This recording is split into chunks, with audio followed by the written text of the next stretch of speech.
Hello everyone. Welcome to another tutorial. In this tutorial we will create this top-notch pattern.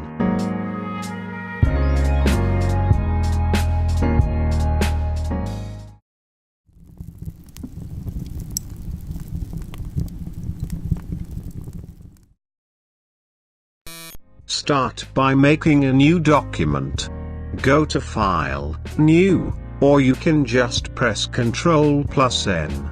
Or Command+N if you are using a Mac. We will name this file 3D pattern with texture.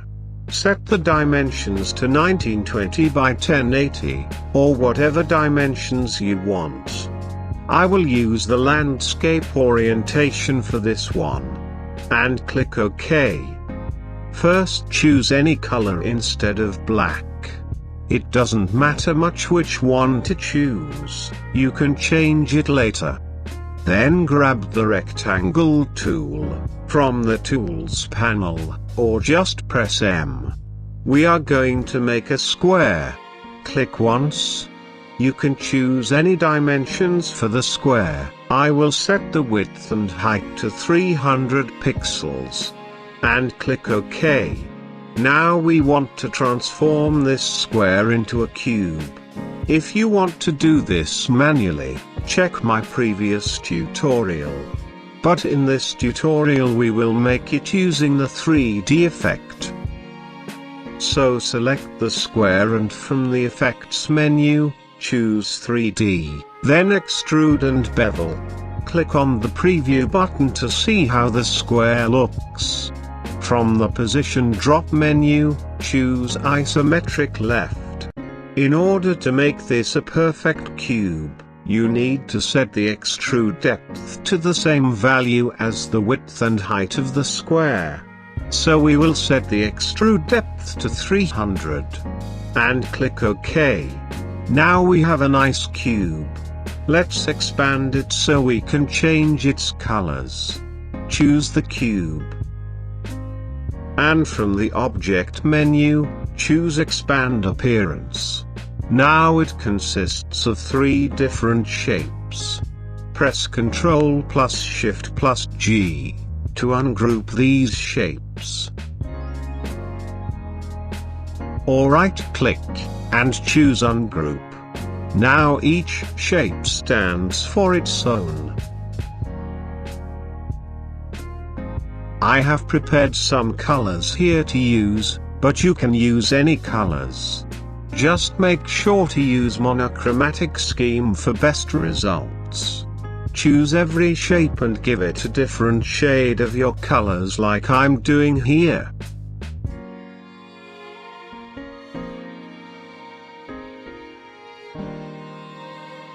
Choose the 3 shapes, and press Ctrl+C to copy, and Ctrl+F to paste in front. Now we have 2 copies of the cube. Choose the front cube and give it a black and white gradient. Click on the white color, and set its opacity to 0. Head to the Transparency tab, and set the Blending option to multiply. Go back to the Gradient tab. Now let's set the direction of each gradient. We will suppose that the light source is coming from the center of the cube, so the edges will be the darkest. Select each shape and replace the black in the gradient with the darker shade of the shape color. To do this, select the black in the gradient, press I to grab the eyedropper tool, and select the darker shade while pressing Shift. It's important to press Shift while selecting the color in order to change the gradient and not to set another solid color. Now adjust the gradient direction as I elaborated before. As you can see, the far edge is dark and the center edge of the shape is bright. Repeat the same steps with the other 2 shapes.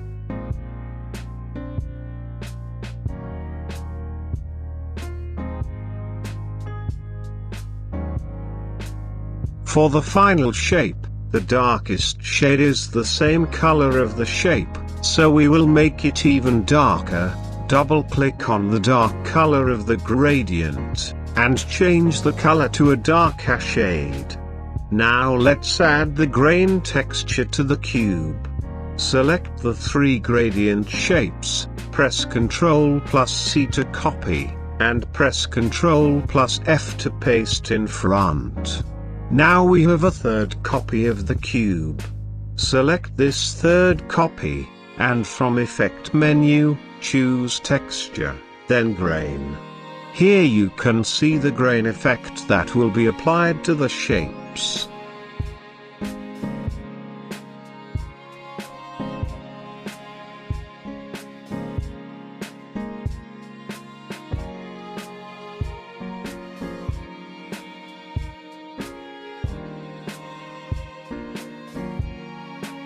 You can play with the settings on the right until you are happy with the results.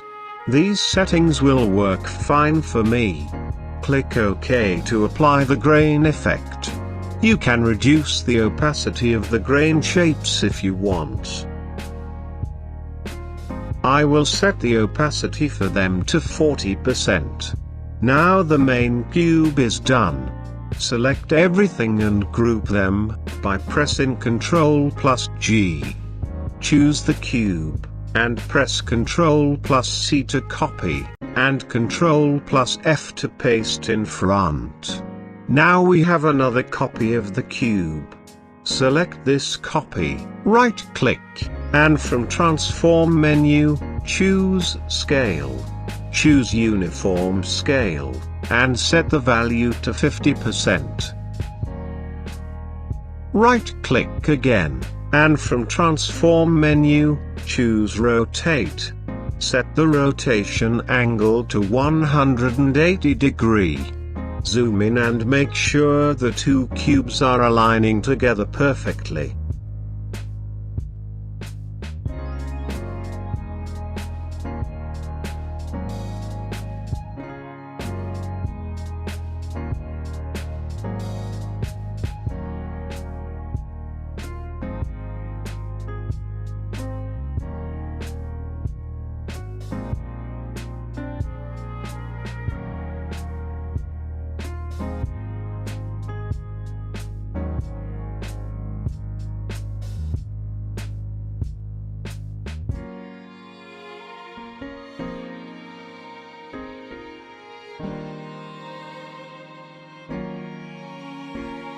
If you zoomed in again, you can see the grain texture of every shape is getting out of it, making a mess out there.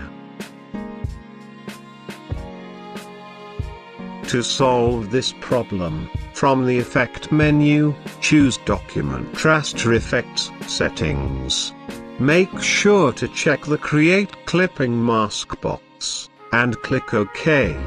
If you zoomed in again, you can clearly see the problem was fixed, and the grain has been contained.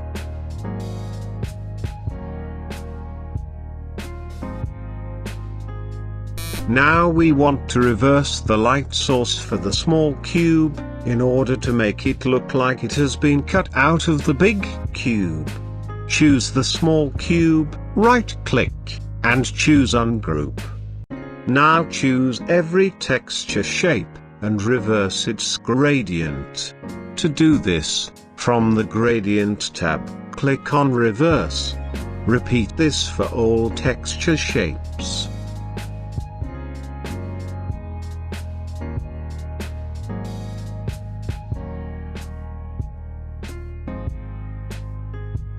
Now select the 3 texture shapes. Press Ctrl+2 to lock them, or from Object menu choose Lock, then choose Selection. So we can be able to select the gradient shapes beneath them. Now select every gradient shape, and reverse it as well.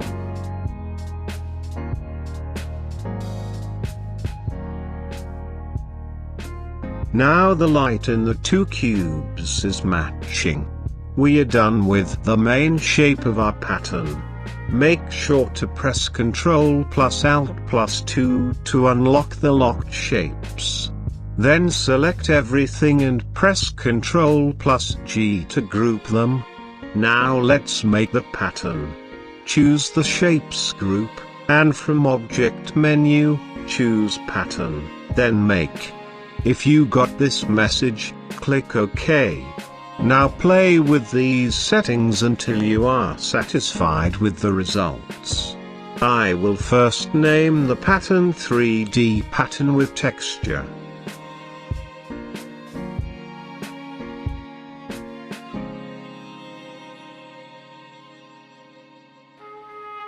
Then set the tile type to hex by row. Increase the copies to 7 by 5, so you can have a better thought about how the pattern will look.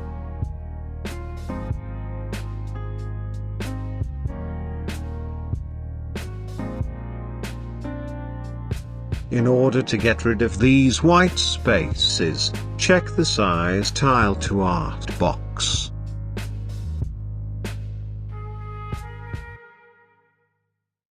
Hey, don't fall for this trick. These shapes are not perfectly aligned. If you zoomed in, you can clearly see that. Now take your time adjusting the horizontal spacing and vertical spacing to get rid of any white spaces completely.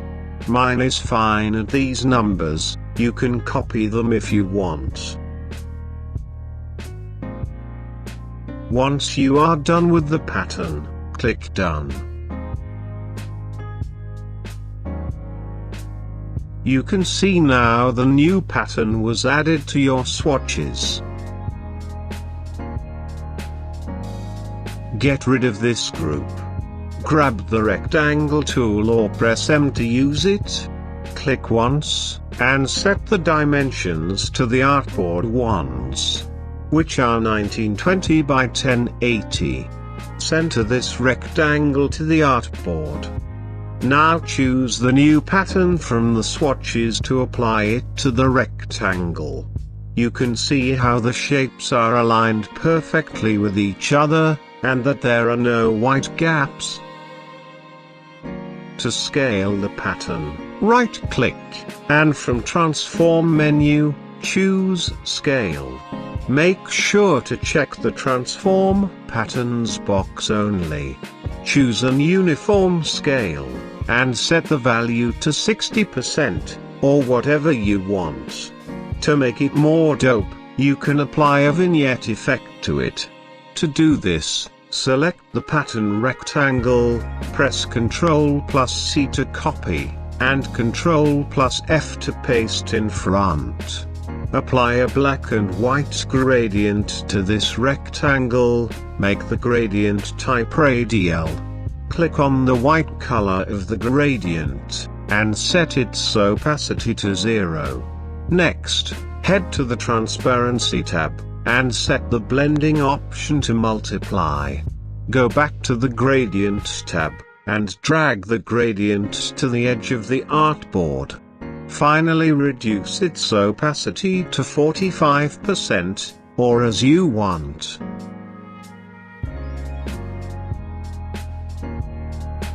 You can experiment with other shapes and colors to make another cool patterns.